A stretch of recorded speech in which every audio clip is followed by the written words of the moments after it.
So, why is mindfulness appropriate and why are we finding it useful in being able to address suicidality? We know that mindfulness can target helplessness, hopelessness.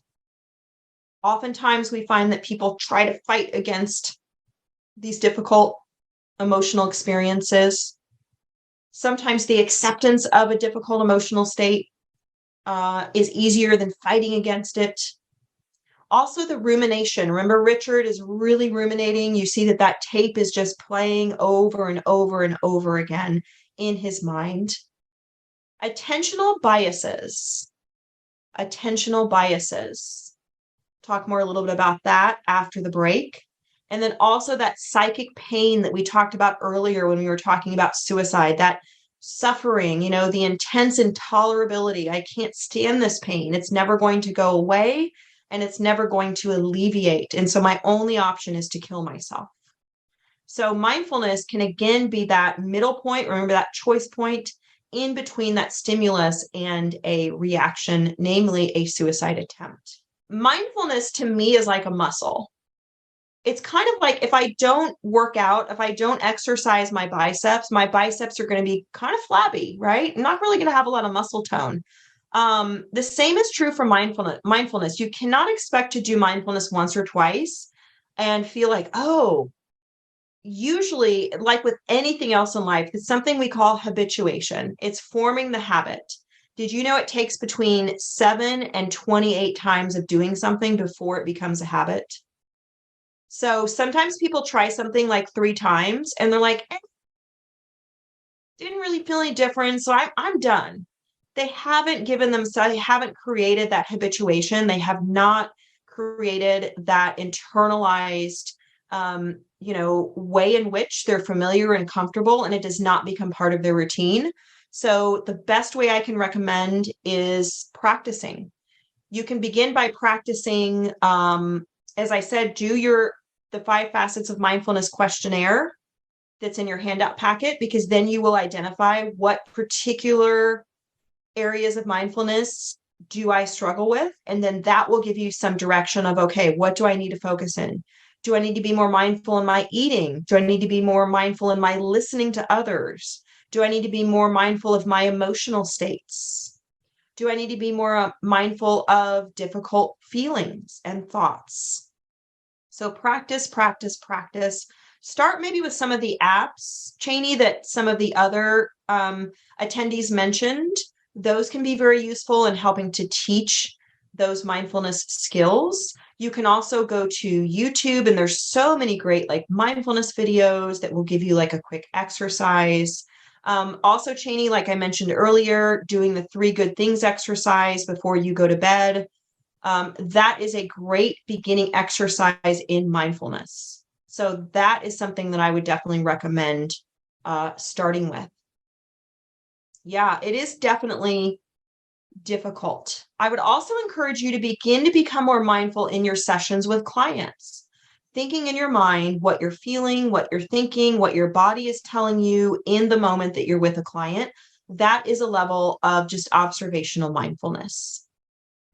Yeah, thank you for asking, because you're not the only one that has that question. A lot of people are like, where do I start? How do I incorporate mindfulness? It can feel awkward at first because it's not something you're used to, but again, practice, practice, practice. Remember, think of something that you do on a regular basis now that you used to not do on a regular basis.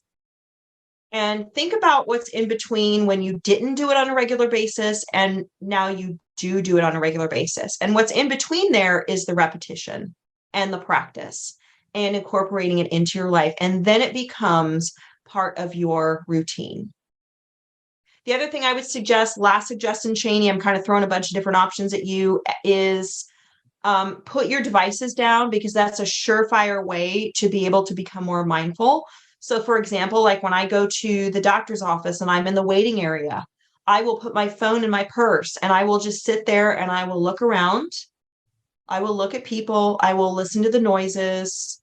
I will, what am I feeling in my body? And I will resist the temptation to just be scrolling on my phone and be absorbed with my phone. I force myself to be mindfully observant and just to be in the moment and not have the secondary distraction. So lots of different ways that I think we can begin to experiment with mindfulness. So we know that there are mental health benefits regarding suicide, and in particular, when we look at the aspects of mindfulness, and we know that mindfulness can offer some relief in a lot of these different areas, either increasing or decreasing. So you see some of these increase what we're hoping to encourage more within our clients, and some of these decrease the things that we're hoping to decrease, like we saw with Richard, that rumination, comparison of other people, lack of self-compassion towards the self or others, etc. And again, we're finding the mind-body connection. My guess is in 50 years or so that we're going to look back and say, why did we not honor the mind-body connection sooner? Because I think that we are really seeing, now that we're able to do research, we are really seeing that not all talk therapy is successful. Not all individuals can do therapy. And so there have to be other mediums and mechanisms by which we can help people. And that may be help on a community level or help on an individual kind of client one-on-one level. But simply just sitting and talking about your problems or being suicidal or the suffering in your life, there's benefit, but we find that these, somatic interventions are really demonstrating a lot of promise to be able to address some of the mental health challenges.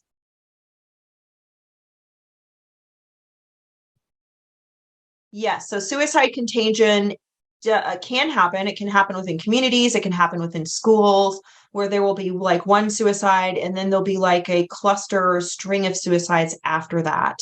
And so sometimes somebody killing themselves is an activator for people that are already at risk for suicide. And so sometimes we do see that phenomenon. I don't think it happens very often, but it does happen, where we have seen that has happened in communities. The other thing I know I have heard, and I've also gotten feedback from clients, that I have been the first therapist to actually talk to them about their suicide. The other therapists that they've seen, they screen for suicide, but that's where the conversation ends. The clinician does not appear interested or comfortable in actually having additional conversations with that client about their suicide. They just are doing the screening, and then they're just referring them out or moving on to other things, and they're not really demonstrating an openness that I'm here to talk with you about your suicidality. And this is a safe, comfortable, open place for us to do that.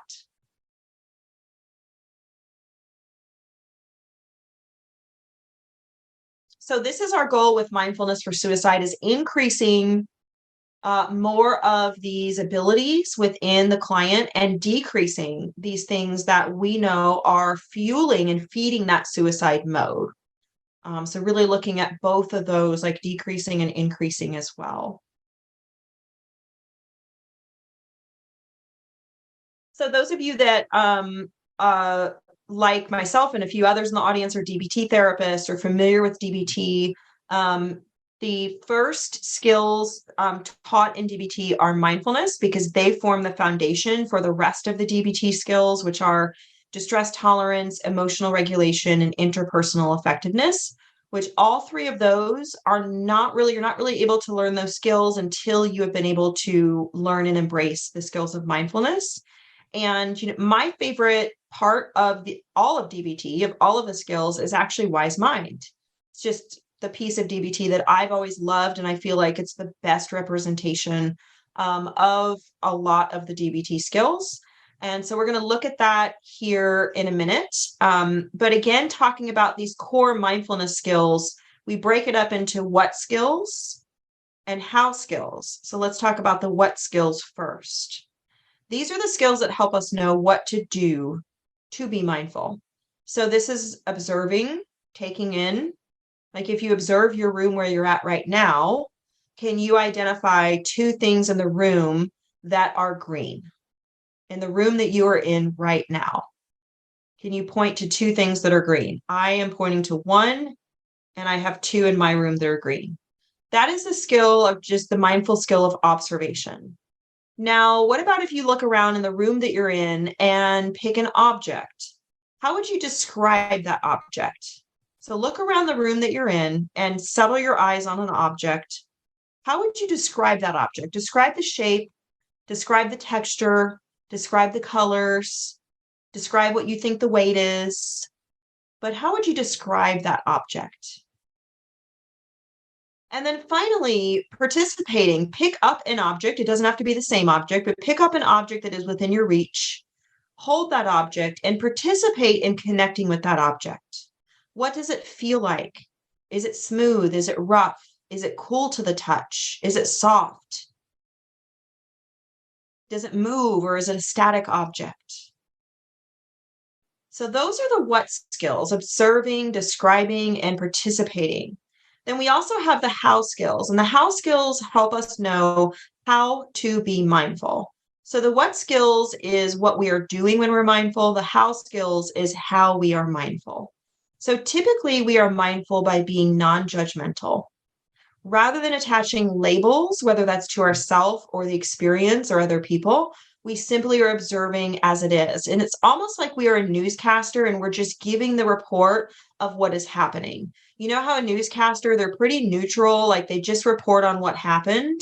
That is typically what we do when we're being non-judgmental. So a good way to do this and to encourage other people to do this is to ask them to describe the current weather. Now, it may be storming, it may be sleeting, it may be snowing, and you may hate snow, sleet, and storms, but all you're doing is you're just describing that it is raining, it is cloudy, and it is windy. And there's no judgment attached to that. You are simply just non-judgmentally describing what you are seeing. And then the other two how skills are one, mindfully. And what this means, and this comes from DBT, is that we are only doing one thing at a time. This is where we are really trying to kill the concept of multitasking. There's been a lot of research done on multitasking, and what it has shown is that it invariably is a failure. Now, obviously, if I'm folding laundry, I can probably also talk to my sister at the same time, and I can successfully accomplish both tasks. But let's say that you are looking up a recipe on your phone and your teenage daughter wants to come talk to you. Do you think it's still wise to be scrolling on your phone when your daughter is wanting to talk to you? Or would it be best to be one, mindful, put your phone down, look at your daughter, open up your body posture, and present as somebody that is available and concerning and caring? So we often find that people, especially if they're experiencing suicidality, they're often engaging in multiple things at once. They may be trying to do many things, and they're maybe not really paying attention to just one emotion at a time, one sensation at a time. They feel so overwhelmed by so much. And so part of our practice initially, like with clients that are suicidal, may be to give them a piece of food, a chocolate, a raisin, a cracker, an orange segment are the most common foods used. And we really walk them through this mindful experience of just connecting with this piece of food. They're not talking to us. They're not looking around the room. They're just going to be connecting with this piece of food, and everything about this piece of food, they're going to be focusing on one, mindfully. And then also we have the how skill of effectively. We have to be able to use what works. We have to be able to figure out what mindfulness skills we gravitate towards and work for us specifically. I know for me, there are some mindfulness skills that do not work very well for me.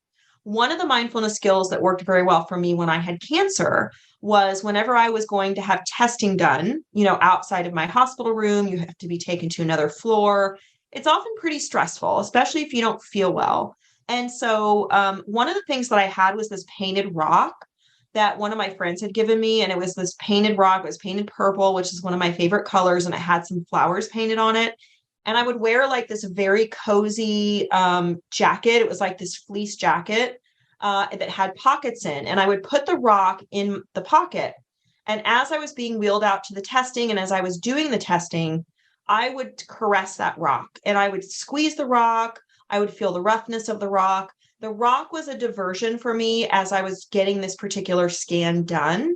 And so this was a way for me to focus my attention on something other than what I was doing and to be mindful of connecting with the rock. And the rock for me symbolized stability. It symbolized connection, and it symbolized, being able to have something to rely on. So you have to figure out what works for you. If you are newer to mindfulness and if your clients are newer to mindfulness, and again, it's that practice, practice, practice, experimenting. Oh, I tried this for a few weeks. It didn't really land with me. Can we try something else?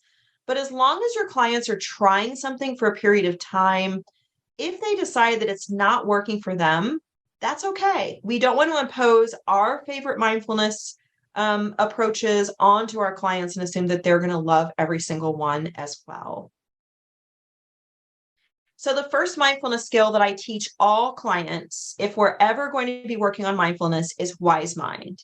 Because I believe, as we believe in DBT, that this is the foundation for all of the other distress tolerance, emotional regulation skills, is wise mind. Because this is the biggest representation of mindfulness, is the acknowledgement that we have our rational mind, but we also have our emotional mind as well. We're not robots.